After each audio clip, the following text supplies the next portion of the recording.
homicide be a difficult case to be still slide. Put a body on your weapon, then my mix gon' buy. Put a high, don't tax the low, blood don't even try. My brother died when I was 17. What's going on, YouTube?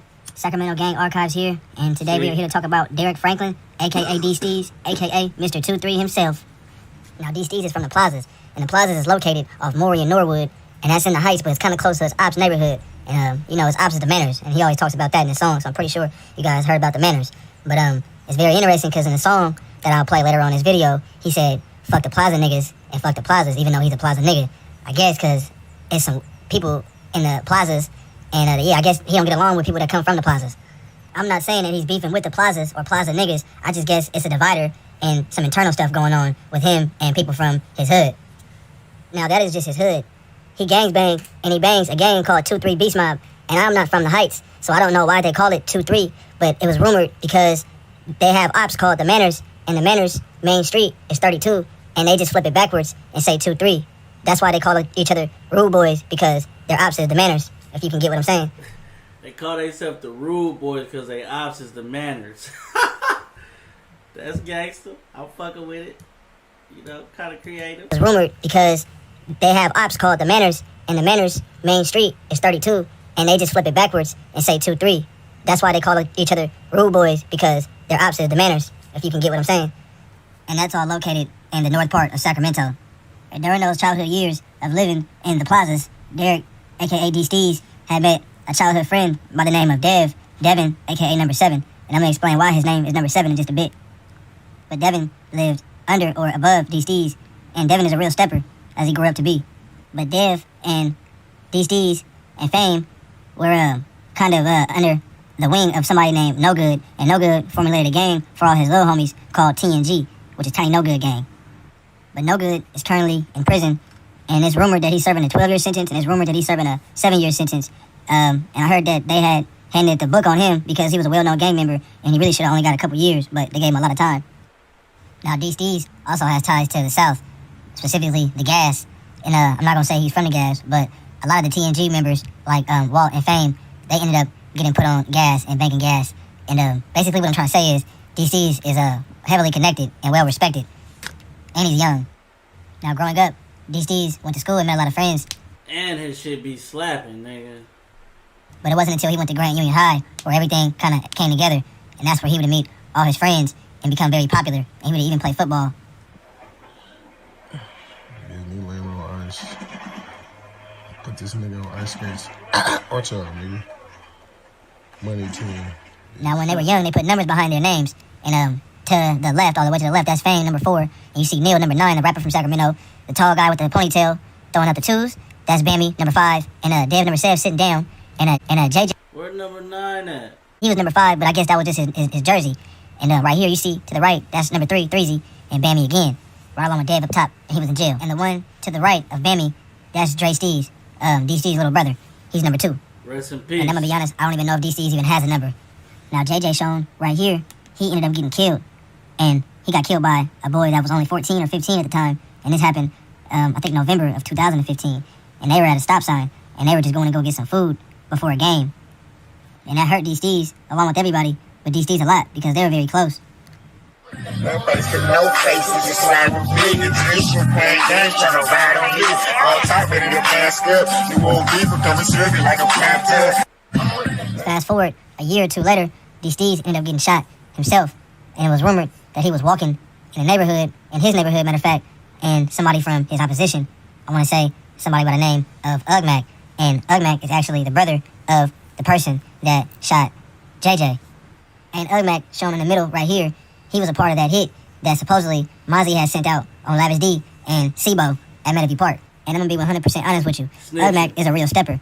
And everybody that knows Ugmac, even though he snitched allegedly a couple times, everyone knows that Ugmac ain't one to play with. And Ugmac got a dad named Big Ugmac.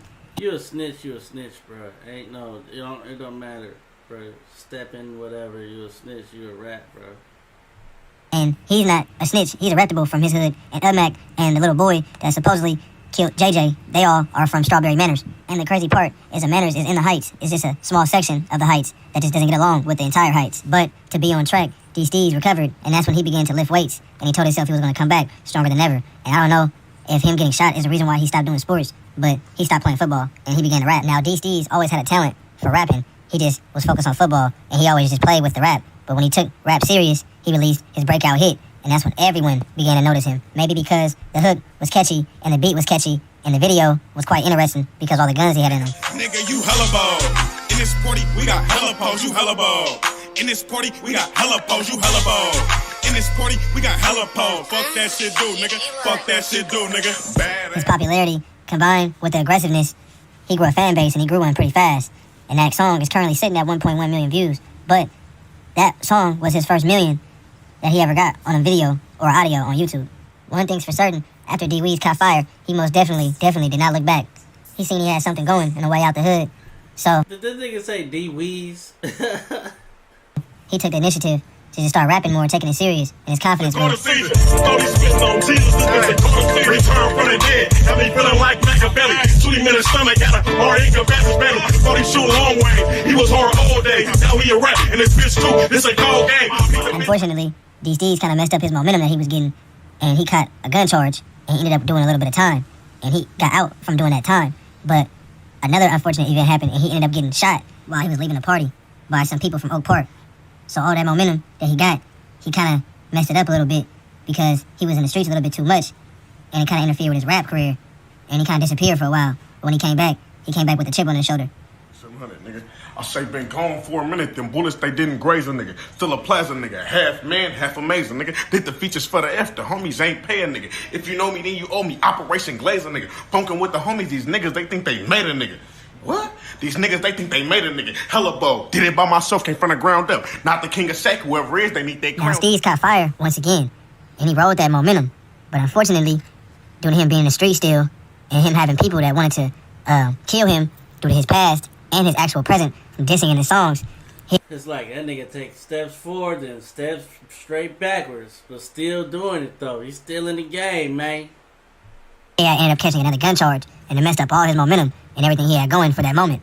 And that's when he found himself back in jail, but he was in prison this time. And he ended up doing a cool amount of time. I want to say about a year and a half, close to 2 years.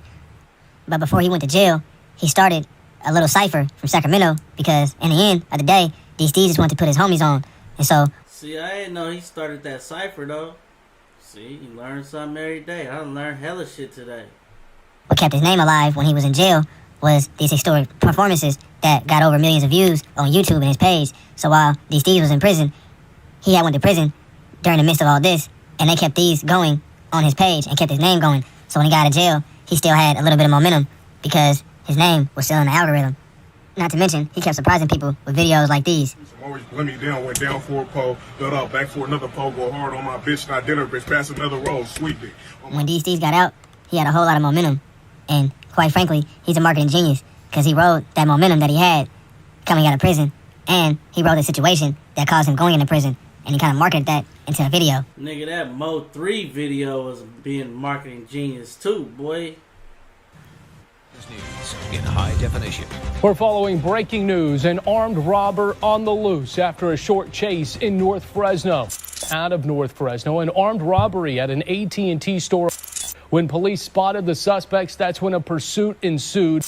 How many people were inside at the time of the robbery? 4 people were inside this. One suspect armed with a gun.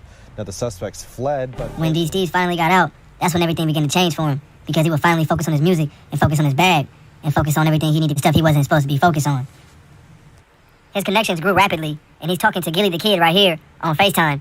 So that tells a lot about his focus and the attention he was starting to get. Now, Steez is signed to an independent label, so he used his management, I'm pretty sure, and, of course, obviously, he used all the attention that he ever shot before he was tragically killed.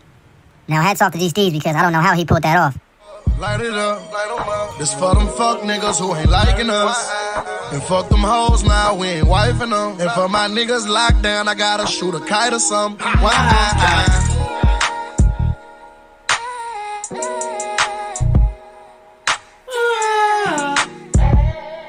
And this right here, off of Watt Ave, is actually the studio they recorded every track that they recorded while Mo 3 was in Sacramento. And this is actually the same studio that some of the Sacramento Bar Fest was shot and recorded in. And also Rico 2 Smooth and other Sacramento rappers used to record there before it got shut down shortly after Mo 3 was killed. Now the biggest update with D-Steez is that his younger brother and he goes by the name of D-Steez. He just recently got shot and killed in the North Natomas suburban area Rest in peace. in North Sacramento. And if you know the geographics of Sacramento, every hood has a suburban neighborhood that they typically like to relax in for comfort. And it's a more so safety thing. For example, Meadowview and Green Haven is right next to each other. And Valley High and Laguna/El Grove is right next to each other. And North Highlands and Antelope is right next to each other. So, yeah. My point is, D-Steez and D-Steez bang the same thing. So they have the same exact ops. And their ops are from the Manors. And they typically like to camp out in that North Natoma/South Natoma area. Because it's right next to each other. And D-Steez got killed on this very block right here. And it is right in the center of the North Natoma area where his ops like to be. So you can only put 2 and 2 together that he more than likely got caught lacking by his ops if he didn't get backdoored. Yeah, so R.I.P. D-Steez and R.I.P. JJ Clavo. As far as D-Steez, history is writing itself currently. And I'm pretty sure he's going to keep it going. And he's going to have a whole other chip on his shoulder. So I send mines out to D-Steez and his family. Hopefully we can all learn from this. And hopefully we can all start living by that sword. And hopefully D-Steez keeps his focus, keeps his head up, and he keeps it going. Because he's definitely going to blow. Sacramento Gang Archives, man. I'm out. Fucking with it, fucking.